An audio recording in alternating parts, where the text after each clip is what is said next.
is yay or nay. And our yay or nay this week is St. Louis forward Pavel Buchnevich. I would say nay, just based on the fact that I don't want to hear Jack Edwards pronounce his name for the rest of the year. I'm just kidding. Actually, I would be very much in on Pavel Buchnevich. I think they would probably have to give up more than they wanted to, so I don't think it's going to happen. But you're looking at a guy right now with 17 goals, 22 assists, 39 points. He's a plus 10.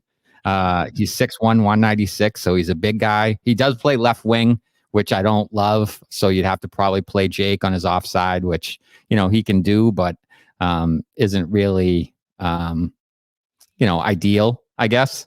But I would be in because he would be one of the leading scorers on your team right now. He would be, top 3 or 4 in goals at this moment coming onto the team. So I think he would add some much needed, offensive depth in the top, 6, top 9. I think he'd probably play top 6 role, and you'd probably JVR. Yeah, I think I'm looking Zaka Pasternak Buchnevich. Sure. That's what I'm looking at, and I like it. I mean, this guy's a sneaky good player. Like, he's a very good player. Is not very about at all. And I'm looking. He had a 76-point season. He had 67 last season. Like, this guy is pretty good. The only thing that I don't love, and it's his playoff stats. So early in his career with the Rangers, 5 games, 1 point, 3 games, 0 points. He did in 21-22 with St. Louis. I guess that was their last time in the playoffs. He had 11 points in 12 games. So maybe he's getting a little bit better. He had 1 goal and 10 assists. So maybe he is getting a little bit better there.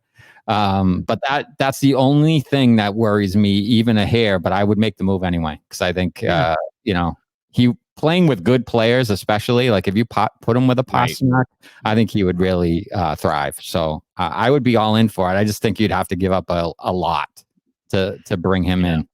Yeah, I mean, he's 28 years old. I mean, I don't know his contract situation, but he's 28, and but I'll tell you, the guy's pretty good, and he's productive, and he's kind of a sneaky good pick, a sneaky good pickup, really, and a guy that you wouldn't really think of to be that way. But I'm almost I have turned on this. I really think that I would rather them go top 6 scoring winger than center, because I'm really concerned about the goal scoring when it comes playoff time. And he's got a 12-team no trade list, and he has 1 more year left on his deal at 5.8 cap hit.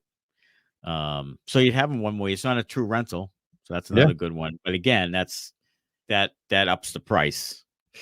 So I don't know. The other thing with it right now is St. Louis is still in a wild card hunt, so they're probably not looking to move him at this point in time. Right now, they're in the second wild card spot, tied with Nashville with 54 points.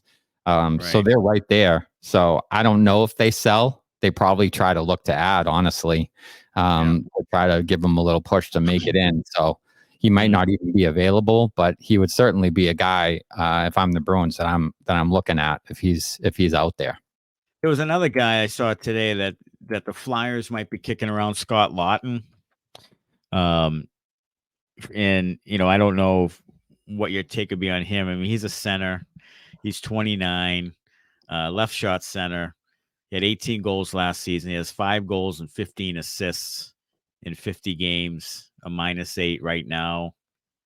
Former number 1 pick, former first round pick, 20th overall.